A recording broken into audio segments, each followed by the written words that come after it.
স্বামী বশ করার কুফরি বিদ্যা বা স্ত্রীকে নিজের দাসী বানানোর কুফরি বিদ্যা বা আপনার প্রেমিককে বিয়ে করার বাধ্য করার বিদ্যা। তো ভিউয়ার্স, এটা একটা 100% অরিজিনাল কুফরি বিদ্যা বা কুফরি তাবিজ, বশীকরণ কুফরি তাবিজ।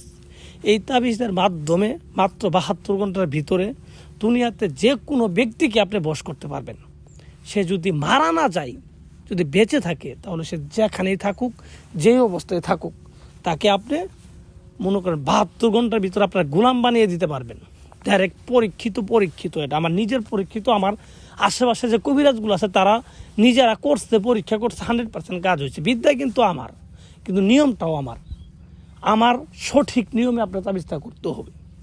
তো ভিউয়ার্স, যারা বিভিন্ন কবিরাজের পিছে ঘুরতে ঠিক আছে জীবনকে শেষ করে ফেলছেন, ঠিক আছে, কোনো কাজ হচ্ছে না, তো তাদেরকে আমি বলবো আপনারা সব কিছু বাদ দিয়ে আপনি আমার এই তাবিজটা করতে পারেন।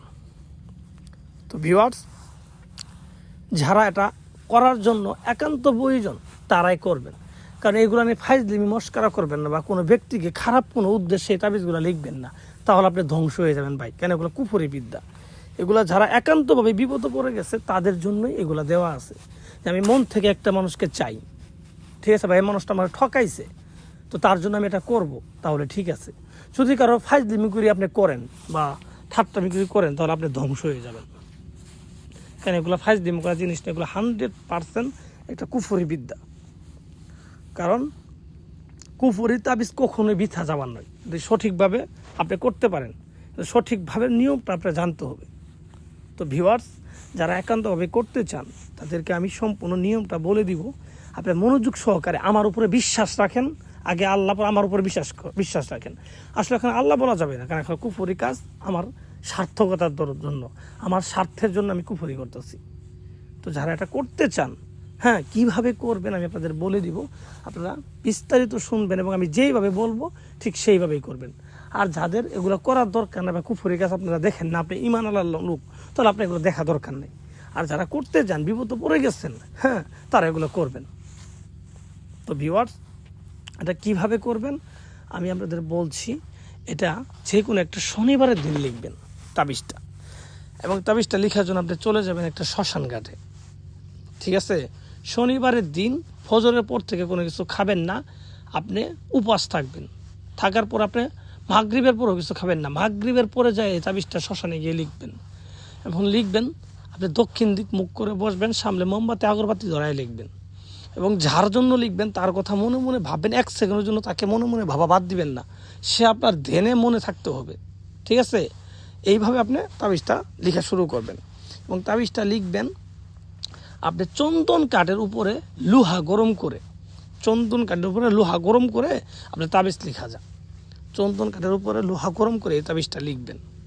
এবং তাবিজটা লেখার সময়, হ্যাঁ, আপনি মনে মনে ভাববেন যে তাবিজটা লিখলে পরে সে আমার কাছে চলে আসবে। এটা বিশ্বাস রাখতে হবে, মানে দীর্ঘ বিশ্বাস রাখতে হবে। এরকম বিশ্বাস নিয়ে এবং তার কথা মনে মনে ভেবে আপনি তাবিজটা লিখবেন, ঠিক আছে। তো তাবিজটা লেখা কমপ্লিট হলে নিচে তার নাম, তার বাবার নাম লিখিয়ে দিবেন, হ্যাঁ। এবং আপনি যে লিখলেন আপনার জায়গায় আনা, ঠিক আছে, বিন আপনার মায়ের নাম, আনা বিনতে আপনার মায়ের নাম। আনা মানে আপনি নিজে যদি লেখেন তাহলে আপনার নামের জায়গায় আনা লিখবেন, আনা।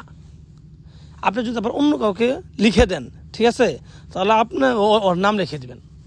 মানে আপনি যাকে লিখে দেন ওই জায়গায় আপনার নাম লিখে দিবেন। তো আপনার ক্ষেত্রে শুধু আনা লিখবেন, এটা আপনি মনে রাখে যেন। তো এইভাবে নামগুলো কমপ্লিটভাবে লিখে দিবেন।